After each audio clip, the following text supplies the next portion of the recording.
Professor Maico, o professor faz prova de filosofia? Já ouvi essa pergunta várias vezes.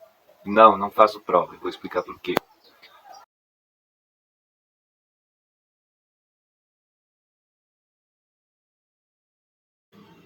As turmas do segundo ano do ensino médio, as turmas do período diurno, elas têm uma aula de filosofia por semana, enquanto que as turmas do período noturno têm 2 aulas por semana. Então, as turmas à noite, logicamente, têm mais conteúdos do que as turmas do dia.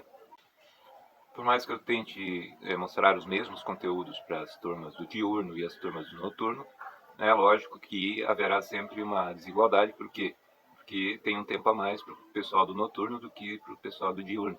Então, alguns conteúdos podem não ser tão aprofundados no diurno quanto são no noturno.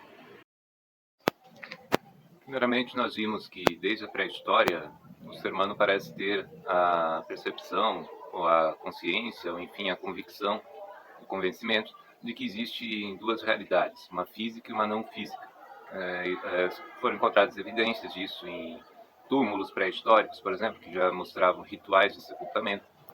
Você não vai jogar fora itens de valor, né, se não acreditar que isso vai ter alguma importância na outra vida.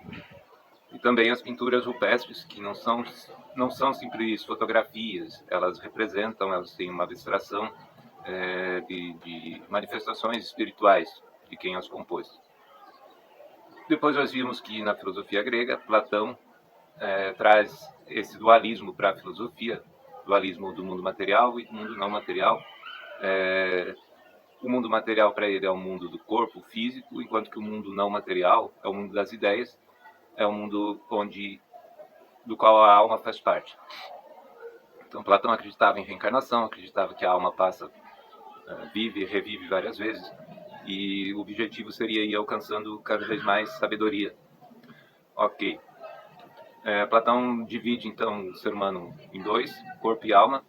O corpo influencia a alma de 3 formas. A cabeça influencia dando razão, o peito influencia dando emoção, e do estômago para baixo influencia dando os desejos, as ambições. Para Platão, como a sabedoria seria o sentido da existência, então era necessário focar na alma racional para alcançar o bem, e a partir disso uma vida feliz. Não nessa vida, mas na vida, no mundo das ideias. Aristóteles, aluno de Platão, ele discorda do mestre, sendo o primeiro filósofo materialista, dizendo que o corpo e a alma existem, mas um depende do outro. Um não existe sem o outro.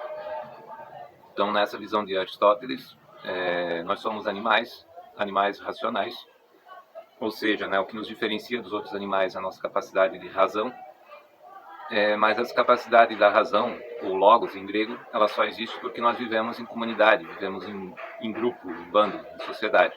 Ou seja, nós somos animais racionais porque nós somos animais políticos. E nós somos animais políticos porque somos animais racionais. Na Idade Média, Santo Agostinho vai trazer as ideias de Platão para o cristianismo. Então nós temos a ideia de cidade de Deus, como se fosse o mundo das ideias, e a cidade dos homens como se fosse o mundo material. O corpo está preso à cidade dos homens e sujeito aos 7 pecados capitais, né? Está sujeito à ira, à inveja, está sujeito ao orgulho, está sujeito à avareza, está sujeito à luxúria, à gula, né? E está sujeito à preguiça. Então, para Santo Agostinho, nós devemos usar a nossa parte da fé para alcançar a salvação da alma, porque o corpo não tem jeito, o corpo é corruptível mesmo.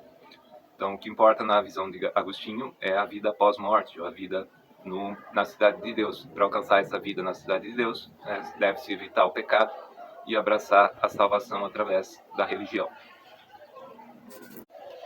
Ainda na Idade Média, Tomás Aquino adapta as ideias de Aristóteles ao cristianismo, trazendo essa ideia de animal racional, de animal político, e também a ideia de Aristóteles de bem comum.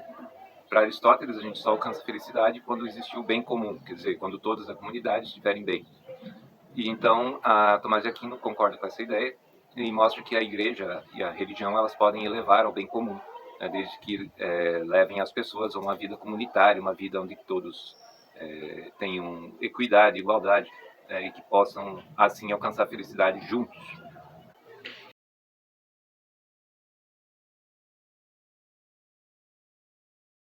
As provas, lá na Idade Média, eram uma forma de avaliar o aprendizado do estudante com base na memorização apenas de conteúdos.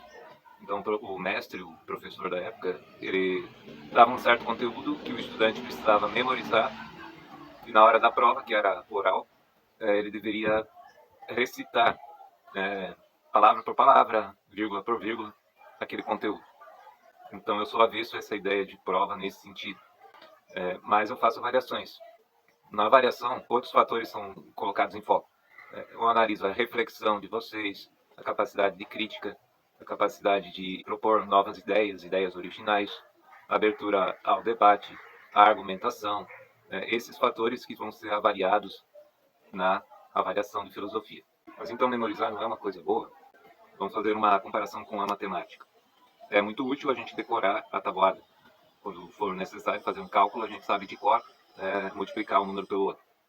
Mas isso não significa, saber a tabuada de cor não significa que eu tenho habilidade, que eu adquiri a habilidade de fazer um cálculo de divisão ou de multiplicação. Da mesma forma, em filosofia, é importante saber em que ano Sócrates nasceu, em que época ele viveu.